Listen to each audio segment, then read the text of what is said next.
ನಾನು ಮಾಡಿದೆ, ನಾನು ಇಲ್ಲದೇ ಇದ್ರೆ ಆ ಕೆಲಸವೇ ಆಗ್ತಿರಲಿಲ್ಲ, ನಾನು ಇಲ್ಲ ಅಂದರೆ ಅದು ನಡೀತಲೇ ಇರಲಿಲ್ಲ ಅಂತಕ್ಕಂಥ ಒಂದು ಕುಂಭತನ ನಮಗೆ ಇರ್ತದೆ. ಆ ಥರದ್ದು ಯಾವುದೂ ಇಲ್ಲ. ಭಗವಂತನಿಗೆ ಎಲ್ಲ ಜೀವರಾಶಿಗಳು ಒಂದೇ, ಪೂಜೆ ಮಾಡಿದವರು ಒಂದೇ, ಪೂಜೆ ಮಾಡದಲ್ಲೇ ಇದ್ದವರು ಒಂದೇ. ಅವರವರಿಗೆ ಸರಿಯಾಗಿರ್ತಕ್ಕಂಥ ಕರ್ಮಗಳನ್ನು ಅವರಿಗೆ ಕೊಟ್ಟು ಅವರ ಸೇವೆಯನ್ನು ಸ್ವೀಕಾರ ಮಾಡಿ ಅವರಿಗೆ ತಕ್ಕಂಥ ಬಲವನ್ನು ಕೊಡ್ತಕ್ಕಂಥದ್ದೇ ಪರಮಾತ್ಮ. ಹೀಗಾಗಿ ಒಂದು ಸಣ್ಣ ಉದಾಹರಣೆ ಹೇಳಬೇಕಪ್ಪ ಅಂತಂದರೆ, ಏನು ಸೀತಾಮಾತೆಯನ್ನು ಹುಡುಕೊಂಡು ಆಂಜನೇಯ ಲಂಕಾಪಟ್ಟಣಕ್ಕೆ ಬರ್ತಾರೆ. ಆ ಲಂಕೆಯೆಲ್ಲ ಹುಡುಕಿದಾಗ ಸೀತೆ ಎಲ್ಲಿದ್ದಾಳೆ ಅಂತ ಗೊತ್ತಾಗೋದಿಲ್ಲ. ಸೀತೆ ಎಲ್ಲಿದ್ದಾಳೆ ಅಂತ ಹುಡ್ಕೊಂಡು ಬರ್ತಾ ಇದ್ದಾರೆ. ಅಷ್ಟೊತ್ತಿಗಾಲೇ ಬೆಳಕು ಹರಿತಾ ಬಂತು, ಸೂರ್ಯೋದಯ ಆಗ್ತಾ ಇದೆ. ಸೂರ್ಯೋದಯ ಸಮಯದಲ್ಲಿ ಅವನು ಸರಿಯಾಗಿ ಆ ಅಶೋಕವನದಲ್ಲಿ ಬರ್ತಾ ಇದ್ದಾನೆ. ಅಂದರೆ ಅಶೋಕವನದಲ್ಲಿ ಬಂದಿದ್ದಾರೆ. ಮೇಲುಗಡೆ ಒಂದು ಮರದ ಮೇಲೆ ಕೂತ್ಕೊಂಡ್ರು. ಯಾಕಂದರೆ ಅವತ್ತಿನವರೆಗೂ ಸಹ ಆಂಜನೇಯ ಸ್ವಾಮಿಗೆ ಸೀತಾಮಾತೆ ಯಾರು ಅಂತ ಗೊತ್ತಿರಲಿಲ್ಲ, ಆಕೆ ನೋಡಿರಲಿಲ್ಲ. ಸೊ ಹೀಗಾಗಿ ಆಕೆ ಯಾರು ಗೊತ್ತಾಗುವವರೆಗೂ ಸ್ವಲ್ಪ ಮರದ ಮೇಲೆ ಕೂತ್ಕೊಂಡು ವೀಕ್ಷಣೆ ಮಾಡೋಣ ಅಂತ ನೋಡಿದ್ರು. ಒಂದು ಅಶೋಕ ವೃಕ್ಷ, ಆ ವೃಕ್ಷದ ಕೆಳಗಡೆ ಒಬ್ಬ ಹೆಂಗಸು ಕೂತ್ಕೊಂಡಿದ್ದಾರೆ. ಬಹಳ ದುಃಖದಿಂದ ಕೂತಿರೋ, ಬಹುಶಃ ಆಕೆನೇ ಇರ್ಬೋದೇನೋ. ಸ್ವಲ್ಪ ಪರೀಕ್ಷೆ ಮಾಡಿ ಕೆಳಗೆ ಇಳಿಯೋಣ, ಯಾಕೆಂದರೆ ಬೆಳಕರಿತಾ ಇದೆ. ಏಕದಮ್ ಕೆಳಗಡೆ ಹಿಡಿದ್ರೆ ಆಕೆಗೂ ಗಾಬರಿ ಆಗ್ಬೋದು, ಅಥವಾ ಅಲ್ಲಿರ್ತಕ್ಕಂಥವ್ರು ಡಿಸ್ಟರ್ಬ್ ಆಗ್ಬೋದು. ಆದ್ದರಿಂದ ನನ್ನ ಉದ್ದೇಶ ಸಫಲ ಆಗುತ್ತದೋ ಇಲ್ಲೋ ಗೊತ್ತಿಲ್ಲ. ಈಗ ಸ್ವಲ್ಪ ಹೊತ್ತು ಕಾಯೋಣ ಅಂಥೇಳಿ ಆ ಮರದ ಮೇಲೆ ಹಾಗೆ ಕೂತ್ಕೊಂಡಿದ್ದಾರೆ. ಅದೇ ಸಂದರ್ಭದಲ್ಲಿ ಜೋರಾಗಿ ನಗಾರ ಶಬ್ದ ಆಯಿತು. ನಗಾರ ಶಬ್ದ ಆಯಿತು ಅಂದರೆ ರಾವಣ ಬಂದ ಅಂತ ಅರ್ಥ. ಸೊ ರಾವಣ ತನ್ನ ಸೈನ್ಯದ ಜೊತೆಗೆ ತನ್ನ ಹೆಂಡತಿಯನ್ನು ಮಂಡೋದರಿಯನ್ನು ಸಹ ಕರ್ಕೊಂಡು ಆ ಸೀತಾಮಾತೆ ಇರತಕ್ಕಂಥ ಜಾಗಕ್ಕೆ ಬಂದಿದ್ದಾನೆ. ಒಂದು ಯಥಾಪ್ರಕಾರವಾಗಿ ಅವನು ಮತ್ತೆ ಶುರು ಮಾಡಿದ, ನನ್ನನ್ನು ವಿವಾಹ ಮಾಡ್ಕೊ, ನಾನು ಹಾಗೆ ಇದ್ದೇನೆ ಹೀಗಿದ್ದೇನೆ ಅಂತೇಳಿ ತನ್ನ ಶೌರ್ಯವನ್ನು, ತನ್ನಲ್ಲಿರ್ತಕ್ಕಂಥ ಸಂಪತ್ತನ್ನು, ತನ್ನಲ್ಲಿರ್ತಕ್ಕಂಥ ಪ್ರತಾಪವನ್ನೆಲ್ಲ ಕೊಚ್ಚಲಿಕ್ಕೆ ಶುರು ಮಾಡಿದ. ಏನು ಮಾಡಿದ್ರು ಸಹ ಸೀತಾಮಾತೆ ತಲೆ ಎತ್ತೂ ನೋಡಲಿಲ್ಲ, ಕಣ್ಣೆತ್ತೂ ಅವನನ್ನು ದೃಷ್ಟಿಸಲಿಲ್ಲ. ಹೀಗಾಗಿ ಆತನಿಗೆ ಹೇಳಿ ಹೇಳಿ ಸಾಕಾಯ್ತಂತೆ. ಕೊನೆಗೆ ಒಂದು ಸರಿ ಕೋಪ ಬಂದಂತೆ. ನಿನ್ನನ್ನು ಕತ್ತರಿಸ್ಬಿಡ್ತೀನಿ ಅಂತೇಳಿ ದೊಡ್ಡ ಕತ್ತಿನ ತೆಗೆದುಕೊಂಡು ಅವಳ ಹತ್ರ ಮುನ್ನಬೇಕು ಹೋಗ್ತಾನೆ. ಇದನ್ನು ಮೇಲ್ಗಡೆಯಿಂದ ವೀಕ್ಷಣೆ ಮಾಡ್ತಕ್ಕಂಥ ಆಂಜನೇಯ ಸ್ವಾಮಿ ಯೋಚನೆ ಮಾಡ್ತಿರ್ತೆ, ಅಯ್ಯೋ ಈ ಸೀತಾಮಾತೆ ಈಕೆನೆ, ಇವಳನ್ನು ಕತ್ತರಿಸ್ಬಿಡ್ತಾನೆ.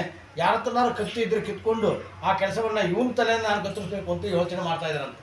ಯೋಚನೆ ಮಾಡ್ತಾಯಿದ್ರೆ ಅದೇ ಸಂದರ್ಭದಲ್ಲಿ ಒಂದು ಕೆಳಗಡೆ ಒಂದು ಘಟನೆ ನಡೀತು. ಏನಪ್ಪ ಅಂದರೆ, ಅವನು ಯಾವಾಗ ಕತ್ತಿ ಹಿಡ್ಕೊಂಡು ಸೀತಾಮಾತೆ ಹತ್ರ ಬಂದನೋ ಆಗ ಮಂಡೋದರಿ ಅವನು ಕೈ ಹಿಡಿದಂತೆ. ನೋಡು ಆರ್ಯಪುತ್ರ, ನೀನು ಈ ಥರ ಎಲ್ಲ ಮಾಡಬಾರ್ದು. ಯಾಕಂದರೆ ನೀನು ದೊಡ್ಡ ಶೂರವಂತ ಸೈನ್ಯವಂತ ಅಂದ್ಕೊಂಡಿದ್ಯಾ. ಹೀಗಾಗಿ ಅಬಲೆಯಾಗಿರ್ತಕ್ಕಂಥ ಒಬ್ಬ ಹೆಂಗಸನ್ನು ಕತ್ತರಿಸ್ಬಿಟ್ಟ ಅಂತಂದರೆ ನಿನಗೆ ಕೆಟ್ಟ ಹೆಸರು ಬರುತ್ತೆ. ಆದ್ದರಿಂದ ದಯವಿಟ್ಟು ಹೀಗೆಲ್ಲ ಮಾಡಬೇಡ, ಬಾ ಇನ್ನೊಮ್ಮೆ ಬರೋಣ ಅಂಥೇಳಿ ಸಮಾಧಾನ ಮಾಡಿ ಕರ್ಕೊಂಡು ಹೋಗ್ಬಿಡ್ಲ. ಅಂದರೆ ಸೀತೆಯ ರಕ್ಷಣೆ ಅವಳು ಮಾಡ್ದಂಗೆ ಲೆಕ್ಕ ಆಯಿತು. ಆಗ ಮೇಲ್ಗಡೆ ಕೂತ್ಕೊಂಡ ಆಂಜನೇಯ ಯೋಚನೆ ಮಾಡ್ಕೊಂಡಂತೆ, ನಾನೇ ಈ ಕೆಲಸ ಮಾಡಬೇಕು ಅಂದ್ಕೊಂಡಿದ್ದೆ, ಭಗವಂತ ಆ ಕೆಲಸವನ್ನು ಮಂಡೋದರಿ ಕಡೆಯಿಂದ ಮಾಡಿಸ್ತಾನೆ ಅಂತಂದರೆ ಅವಳ ರಕ್ಷಣೆ ಮಾಡೋಕ್ಕೆ ಇಲ್ಲಿ ಭಗವಂತ ಬೇರೆಯವ್ರಿಗೆ ನಿಯಮ ಮಾಡಿದ್ದಾನೆ. ಅಂದರೆ ಅವಳ ಕಡೆಯಿಂದ ರಕ್ಷಣೆ ಆಯಿತು ಅಂದರೆ ಆ ಪುಣ್ಯ ಆಕೆಗೆ ಬಂತಲ್ಲ ಅಂತ ಯೋಚನೆ ಮಾಡಿ ಸಂತೋಷಪಟ್ಟ. ಆದರೆ ಸೀತಾಮಾತೆ ಬಹಳ ದುಃಖ ಬರ್ತಾ ಇದ್ದಾಳೆ. ಆಕೆ ತೀವ್ರವಾಗಿ ನಿರಾಸೆಯಿಂದ ಕಣ್ಣುಗಳನ್ನು ನೀರಿಳಿಸ್ತಾ ಇದ್ದಾಳೆ. ಆಕೆ ದುಃಖವನ್ನು ಹೋಗಿಸಬೇಕು, ನಾನು ರಾಮದೂತ ಬಂದಿದ್ದೀನಿ ಅಂತ ಆಕೆ ತಿಳಿಸ್ಬೇಕು, ಆಕೆಯ ಮನಸ್ಸಿಗೆ ಸಮಾಧಾನವನ್ನು ತರಬೇಕು ಅಂತ ಯೋಚನೆ ಮಾಡ್ತಾ ಇದ್ದ. ಆದರೆ ಸರಿಯಾದ ಸಂದರ್ಭ ಬೇಕಲ್ಲ, ಸುಮ್ಮನೆ ಹಾಗೆಲ್ಲ ಇಳಿಲಿಕ್ಕಾಗಲ್ವ. ಹೀಗಾಗಿ ಯಾವಾಗ ಇಳಿಯೋಣ ಅಂತ ಯೋಚನೆ ಮಾಡಿದೆ. ಆ ಸಮಯದಲ್ಲಿ ಅಲ್ಲೊಬ್ಬ ವೃದ್ಧೆಯಾಗಿರ್ತಕ್ಕಂಥ ಒಬ್ಬ ರಾಕ್ಷಸಿ ಇದ್ಲಂತೆ. ಅವಳಕ್ಕಾಗಿ ಹೆಸರು ತ್ರಿಜಟೆ ಅಂತ. ಆ ತ್ರಿಜಟೆ ಏನು ಮಾಡ್ತಾ ಇದ್ದಾಳೆ, ಆ ಸೀತಾಮಾತೆಗೆ ಸಮಾಧಾನ ಮಾಡ್ತಿದ್ದಾಳಂತೆ. ನೀನೇನು ಯೋಚನೆ ಮಾಡಬೇಡಮ್ಮ, ಭಾಳ ದುಃಖ ಪಡಬೇಡ, ರಾಮಚಂದ್ರ ದೇವರು ಬರ್ತಾರೆ, ಖಂಡಿತವಾಗಿ ಬರ್ತಾನೆ ನಮ್ಮ ರಾಮ. ರಾವಣನ ಸಂಹಾರ ಮಾಡಿ ನಂತರ ನಿನ್ನ ಬಿಡುಗಡೆ ಮಾಡ್ಕೊಂಡು ಕರ್ಕೊಂಡು ಹೋಗ್ತಾನೆ, ನೀನೇನು ಯೋಚನೆ ಮಾಡಬೇಡ. ನಿನಗೊಂದು ವಿಷಯ ಗೊತ್ತಾ, ಇವತ್ತು ರಾತ್ರಿ ತಾನೇ ನನಗೊಂದು ಕನಸು ಬಿತ್ತು ಅಂತ ಅನ್ನಂಥವು. ಇವತ್ತು ರಾತ್ರಿ ತಾನೇ ಕನಸು ಬಿತ್ತು. ಏನಂತ ಕನಸು ಬಿತ್ತಪ್ಪ ಅಂತಂದರೆ, ಯಾವುದೋ ಒಂದು ಕೋತಿ ಇಡೀ ಲಂಕೆಗೆಲ್ಲ ಬೆಂಕಿ ಹತ್ತಿರತಕ್ಕಂಥ ಒಂದು ಕನಸು ಬಿತ್ತು. ಆದ್ದರಿಂದ ಅದು ಬಹಳ ದುಸ್ವಪ್ನ ಮತ್ತು ಅಪಶಕನ ಬೇರೆ. ಆದ್ದರಿಂದ ಬಹುಶಃ ಖಂಡಿತವಾಗಿ ನಿನ್ನ ಬಿಡುಗಡೆ ಶತಸಿದ್ಧವಾಗಿ ನಡೆಯುತ್ತೆ, ನೀನೇನು ಯೋಚನೆ ಮಾಡಬೇಡ ಅಂತ ತಪಾಸಣೆ ಮಾಡ್ತಿಲ್ಲಂತೆ. ಆಗ ಮೇಲ್ಗಡೆ ಕೂತ್ಕೊಂಡಂಥ ಆಂಜನೇಯ ಸ್ವಾಮಿ ಯೋಚನೆ ಮಾಡ್ತಾನೆ, ಈಕೆ ದುಃಖ ಇದ್ದಾಗ ಶಮನ ಮಾಡೋದಕ್ಕೆ ಇನ್ನೊಬ್ಬ ವ್ಯಕ್ತಿ ಇದ್ದಾರೆ. ಗೊತ್ತಾಯ್ತು, ಸೀತೆಯನ್ನು ಯಾವುದೇ ರೀತಿ ಪ್ರಾಣಾಪಾಯದಿಂದ ಕಾಪಾಡೋದಕ್ಕೆ ಒಬ್ಬ ವ್ಯಕ್ತಿಯನ್ನು ಭಗವಂತ ಯೋಚನೆ ಮಾಡಿದರೆ, ಮತ್ತೊಬ್ಬ ವ್ಯಕ್ತಿಯಿಂದ ಆಕೆ ಸಮಾಧಾನ ಮಾಡಲಿಕ್ಕೆ ಒಬ್ಬ ವ್ಯಕ್ತಿಯನ್ನು ಇಟ್ಕೊಂಡಿದ್ದಾನೆ. ಅಷ್ಟೇ ಅಲ್ಲ, ನನಗೊಂದು ಸಂದೇಶವೂ ಬಂತು. ಏನು ಸಂದೇಶ ಬಂದಿದೆ ಅಂದರೆ, ಈ ಲಂಕೆಯನ್ನು ಸುಡಬೇಕು ಅಂತ ಕೋತಿಯಿಂದ ನಾನೇ ತಾನೆ, ಬೇರೆ ಇನ್ಯಾರೂ ಇಲ್ಲ, ನಾನು ಈ ಲಂಕೆಯನ್ನು ಸುಡಬೇಕು ಅಂತ ಒಂದು ಸಂದೇಶ ಭಗವಂತ 7 ಮುಖ ನನಗೆ ಕೊಟ್ಟಿದ್ದಾನೆ. ಆದರೆ ಸುಡತಕ್ಕಂಥದ್ದು ಎಲ್ಲಿಂದ, ಹೇಗೆ ಸುಡಬೇಕು, ಯಾವ ರೀತಿ ಸುಡಬೇಕು, ಮತ್ತು ಎಲ್ಲಿಂದ ಪ್ರಾರಂಭ ಮಾಡಬೇಕು, ಹೆಂಗೆ ಮಾಡಬೇಕು ಅಂತ ಗೊತ್ತಿಲ್ಲ.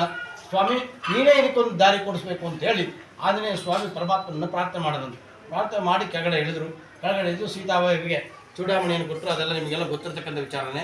ಸೊ ಹೀಗಾಗಿ ಆ ತಾನು ಬಂದಿರತಕ್ಕಂಥ ಸಂದೇಶವನ್ನು ರಾವಣನಿಗೂ ತಿಳಿಸ್ಬೇಕು ಅನ್ನತಕ್ಕಂಥ ಉದ್ದೇಶದಿಂದ ಆ ಅಶೋಕವನ್ನೆಲ್ಲ ಧ್ವಂಸ ಮಾಡೋಕ್ಕೆ ಶುರು ಮಾಡಿದ್ರು. ಆಗ ಅಲ್ಲೇ ಇರ್ತಕ್ಕಂಥ ರಾವಣನ ಮಗ ಅಕ್ಷಯ ಕುಮಾರ ದಂಡೆತ್ತಿ ಬರ್ತಾನೆ. ದಂಡೆತ್ತಿ ಬಂದಾಗ ಅಕ್ಷಯ ಕುಮಾರನ ಸಂಹಾರ ಆಯಿತು. ಯಾವಾಗ ಅಕ್ಷಯ ಕುಮಾರನ ಸಂಹಾರ ಆಗಿದ್ದ ವಿಚಾರ ರಾವಣನಿಗೆ ಗೊತ್ತಾಯಿತು, ಅವನ ಇನ್ನೊಬ್ಬ ಮಗ ಇಂದ್ರಜಿತ್ತು ಬ್ರಹ್ಮಾಸ್ತ್ರವನ್ನು ತೆಗೆದುಕೊಂಡು ಬರ್ತಾನೆ. ಬ್ರಹ್ಮಾಸ್ತ್ರದಿಂದ ಆಂಜನೇಯ ಸ್ವಾಮಿಯನ್ನು ಬಂಧಿಸಿ ರಾವಣನ ಮುಂದೆ ಪ್ರಶ್ನೆ ಪಡಿಸ್ತಾರೆ. ಅಂದರೆ ಆತನ ಉದ್ದೇಶ, ಹನುಮಂತ ದೇವರ ಉದ್ದೇಶ ಏನಿತ್ತು ಅಂತಂದರೆ, ರಾವಣ ಮುಂದೆ ಹೋಗಿ ನಿಂತ್ಕೋಬೇಕು. ಯಾಕೆಂದರೆ ರಾಮನ ದೂತ ನಾನು ಬಂದಿದ್ದೀನಿ ಅನ್ನೋದು ಅವ್ನಿಗೆ ಗೊತ್ತಾಗಬೇಕು ಅನ್ನೋದೊಂದು ಉದ್ದೇಶ ಇತ್ತು.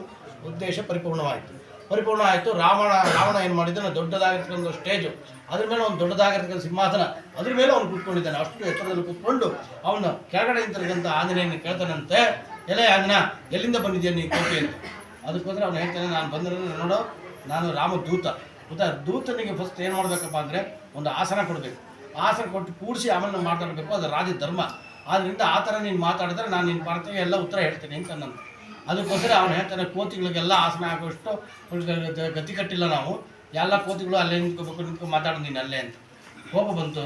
ಆಂಜನೇಯ ಸ್ವಾಮಿ ಹೇಳ್ತಾನೆ, ನಾನು ಕೋತಿ ಅಂತ ಹೇಳಿದೆ ನೋಡಿ, ಇವತ್ತು ನಾನು ತೋರಿಸ್ತೀನಿ ಕೋತಿಯ ಬುದ್ಧಿನ ಅಂತೇಳಿ ತನ್ನ ಬಾಲವನ್ನೇ ದೊಡ್ಡದಾಗಿ ಬೆಳೆಸಿ ಆ ಬಾಲದ ಮೇಲನ್ನೇ ಒಂದು ದೊಡ್ಡದಾಗಿ ಪೀಠವನ್ನು ಮಾಡಿಕೊಂಡು ರಾವಣನಿಂದ ಎತ್ತರದ ಪೀಠದಲ್ಲಿ ಕೂತ್ಕೊಂಡು ಅವನು ಕೇಳ್ತಾ ಇದ್ದಾನೆ, ರಾಮನ ದೂತ ನಾನು, ಗೊತ್ತಾಯ್ತಾ?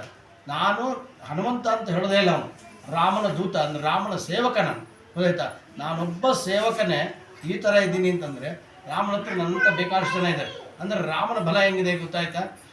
ಈಗಲಾರು ಒಳ್ಳೆ ಬುದ್ಧಿ ತಿಳ್ಕೊಂಡು ಸೀತಾಮಾತೆಯನ್ನು ಬಿಡುಗಡೆ ಮಾಡು ಅಂತ ಹೇಳಿ ಒಳ್ಳೆ ಮಾತುಗಳಿಂದ ಹೇಳಿದಂತೆ. ಅದಕ್ಕೋಸ್ಕರ ರಾವಣ ಹೇಳ್ತಾ ಇದ್ದಾನೆ, ಅದಕ್ಕೆಲ್ಲ ಬಾಳಕ್ಕೆ ಸಾಧ್ಯನೇ ಇಲ್ಲ, ಸೀತೆಯನ್ನು ಬಿಡೋಕ್ಕೆ ಸಾಧ್ಯ ಇಲ್ಲ, ನನ್ನೆಡೆ ಉದ್ದರವಾಗಿ ಕೂತ್ಕೊಂಡಿದೆಯಲ್ಲ, ನಿನ್ನನ್ನು ಕತ್ತರಿಸ್ಬಿಡ್ತೀನಿ ಅಂತ ಹೇಳಿ ಕತ್ತಿಯನ್ನು ತೆಗೆದುಕೊಂಡು ಇಳಿದಂತೆ ಕೆಳಗಡೆ. ಆಗ ಅಲ್ಲೇ ಇರ್ತಕ್ಕಂಥ ವಿಭೀಷಣ ಹೇಳ್ತಾ ಇದ್ದಾನೆ, ವಿಭೀಷಣಿಗೆ ಭಗವಂತ ಪ್ರಚೋದನೆ ಮಾಡ್ತಾ ಇದ್ದಾನೆ. ಭಗವಂತನಿಗೆ ವಿಭೀಷಣ ಹೇಳ್ತಾ ಇದ್ದಾನಂತೆ, ರಾಜ ನೀನು ದೂತರನ್ನೆಲ್ಲ ಹೀಗೆಲ್ಲ ಸಿಂಚೆ ಮಾಡೋಕ್ಕಾಗಲ್ಲ, ದೂತರನ್ನು ಕತ್ತರಿಸೋಕ್ಕೆಲ್ಲ ಆಗಲ್ಲ.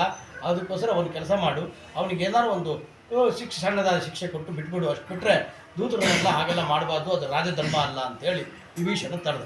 ಅದಕ್ಕೋಸ್ಕರ ಹಾಗಾದರೆ ಇವನಿಗೆ ಏನು ಮಾಡ್ಬೇಕು ಹೇಳು, ನನ್ನ ಎದುರುಗಡೆ ಉದ್ದಟದಿಂದ ಮಾತಾಡ್ತೀನಿ, ನಿಮ್ಗೆ ಏನಾದ್ರು ಮಾಡೋಣ ಅಂತಂದಾಗ ಅವಾಗ ವಿಭೀಷಣ ಹೇಳ್ತಾನೆ, ನೋಡು ಕೋತಿಗಳಿಗೆ ಬಾಲ ಅಂದರೆ ತುಂಬ ಆಸೆ, ಅದಕ್ಕೋಸ್ಕರ ಆ ಬಾಲವನ್ನು ಬೇಕು ಕತ್ತರಿಸ್ಬಿಟ್ಟು ಬಿಟ್ಬಿಡೋಣ ಅಂತಂದು. ಅದಕ್ಕೋಸ್ಕರ ಇನ್ನೊಬ್ಬ ಯಾರೋ ಒಬ್ಬರು ನನ್ನಂಥ ಬುದ್ಧಿವಂತ ಹೇಳಿದ್ರು, ಬಾಲ ಕತ್ತರಿಸ್ಬಿಟ್ರೆ ಒಂದೇ ಸತಿ ನೋವು ಮಾಡ್ಕೊಂಡು ಓಡೋಗ್ಬಿಡ್ತಾನೆ, ಹಂಗೆ ಬೇಡ, ಬಾಲಕ್ಕೆ ಬಟ್ಟೆ ಬೆಂಕಿ ಹಚ್ಬಿಡೋಣ, ಅವನು ಆ ಬೆಂಕಿ ಉರಿತಲ್ಲ ಆದರೆ ಕುಣಿತಾನಲ್ಲ, ಅದು ನೋಡಿ ಸ್ವಲ್ಪ ಹೊತ್ತು ಮಜಾ ತೊಗೋಬೋದು ಅಂತ. ಅದು ರಾಜನಿಗೆ ಖುಷಿ ಅನಿಸುತ್ತಂತೆ. ಅದಕ್ಕೋಸ್ಕರ ಇವನು ಬಾಲಕ್ಕೆ ಬೆಂಕಿ ಹಚ್ಚು ಅಂತಂದ್ರೆ, ಆ ಬಾಲಕ್ಕೆ ಬೆಂಕಿ ಹಚ್ಚಿ ಸುಮ್ಮನೆ ಹಚ್ಚಕ್ಕಾಗಲ್ವಲ್ಲ, ಬಟ್ಟೆ ಸುತ್ತಬೇಕು. ಆ ಬಟ್ಟೆ ಎಲ್ಲಿಂದ ಬಂತು?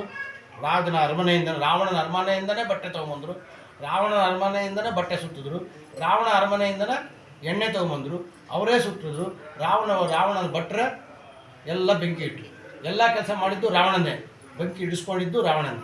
ಹೀಗಾಗಿ ಭಗವಂತ ಏನು ಮಾಡ್ತಾನೆ ಅಂದರೆ, ಯಾರಿಗಾರು ಬೆಂಕಿ ಇಡಬೇಕು ಅಂದರೆ ಭಗವಂತನು ಅದಕ್ಕೊಂದು ಯೋಜನೆ ಮಾಡಿರ್ತಾನೆ. ಅವ್ರವ್ರ ಬುಡಕ್ಕೆ ಅವ್ರವ್ರಿಗೆ ಬೆಂಕಿ ಇಡತಕ್ಕಂಥ ಕೆಲಸಗಳು ಇರ್ತವೆ, ನಮ್ಗೆ ಗೊತ್ತಾಗೋದಿಲ್ಲ ಅಷ್ಟೇ, ಗೊತ್ತಾಯ್ತಾ? ಈ ಎಲ್ಲ ನಿಯಮಗಳನ್ನು ಅವರವರೇ ಮಾಡೋದಕ್ಕಂಥ ಮುಖಾಂತರವಾಗಿ ಭಗವಂತ ಅವರವರ ಕಾರ್ಯವನ್ನು ಮಾಡೋದ್ರ ಮುಖಾಂತರವಾಗಿ ಅವರಿಗೆ ಅವರ ಕರ್ಮಾನುಸಾರವಾಗಿ ಬುದ್ಧಿಯನ್ನು ಕೊಡ್ತಾರೆ. ಹೀಗಾಗಿ ಎಲ್ಲ ಜೀವಿಗಳಿಗೂ ಅದೇ ಥರನೇ ಭಗವಂತ ಏನೋ ಒಂದು ಕೆಲಸವನ್ನು ನಡೆಸ್ತಾನೆ, ಅದು ನನ್ನಿಂದನೇ ಆಯಿತು, ನಾನೇ ಮಾಡ್ತೀನಿ, ನಾನು ಒಬ್ಬನೇ ಇಲ್ಲ ಅಂತ ಸಾಧನೆ ಮಾಡ್ತೀನಿ ಅಂದರೆ ಸಾಧ್ಯನೇ ಇಲ್ಲ. ಒಂದೊಂದು ಕೆಲಸವನ್ನು ಒಬ್ಬೊಬ್ಬರ ಮುಖಾಂತರವಾಗಿ ಮಾಡಿಸೋದ್ರ ಮುಖಾಂತರವಾಗಿ ಅವರಿಗೆ ಫಲವನ್ನು ಕೊಡ್ತಕ್ಕಂಥವನೇ ಭಗವಂತ. ಇಂತಹ ಭಗವಂತ ಕೇವಲ ನೀವು ತೆರಿಗೆ ಹೊಡಿಲಿಲ್ಲ, ಒಂದು ಪ್ರಸಾದ ಮಾಡಲಿಲ್ಲ ಅಂತೇಳಿ ಶಾಪ ಕೊಡ್ತಕ್ಕಂಥ ಕಾನ್ಸೆಪ್ಟ್ ಇಲ್ಲ. ಇಂತಹ ಶಾಪ ಅನ್ನೋದಕ್ಕಂತೆ ಬೇಕಾದಷ್ಟು ಅರ್ಥಗಳಿದೆ, ಅರ್ಥವನ್ನು ಸರಿಯಾಗಿ ತೆಗೆದು ಅನರ್ಥ ಆಗುತ್ತೆ. ಯಾವಾಗ